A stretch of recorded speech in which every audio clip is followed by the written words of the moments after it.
Plas nis një debat shumë të ashpër me Londrimin dhe Labinotin, duke mos kursyer asnjë fjalë të fortë për të dy.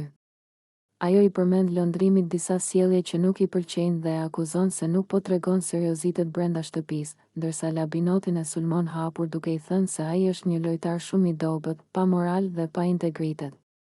Edi ndërhyn menjëherë në debat për të mbrojtur Londrimin dhe e mbron atë nga akuzat e Plas, duke i thënë Labinotit se mënyra e tij e lojës është e paqëndrueshme dhe se ai vetëm kritikon, por nuk kontribuon në asgjë pozitive brenda shtëpisë. Edi thekson se Labinoti shpesh tenton të manipulojë situatat dhe banorët e tjerë, duke krijuar tension dhe konflikte pa ndonjë arsye të fortë. Debati bëhet edhe më i ashpër kur Plas i kthen fjalët Labinotit dhe i thotë se ai nuk ka respekt për banorët e tjerë dhe se qëndrimi i tij po bën që atmosfera të mbetet e tensionuar.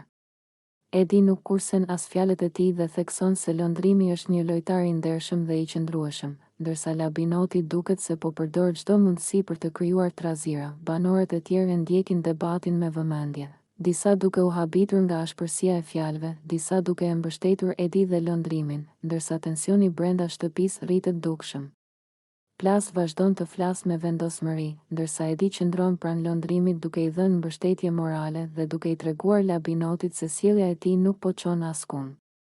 Në fund të debatit duket qartë se marrëdhënia mes banorëve është tensionuar dhe se përplasja ka lënë shenja, duke i bërë të gjithë të mendojnë dy herë para se të flasin apo të ndërhyjnë në situata të tjera konfliktuale.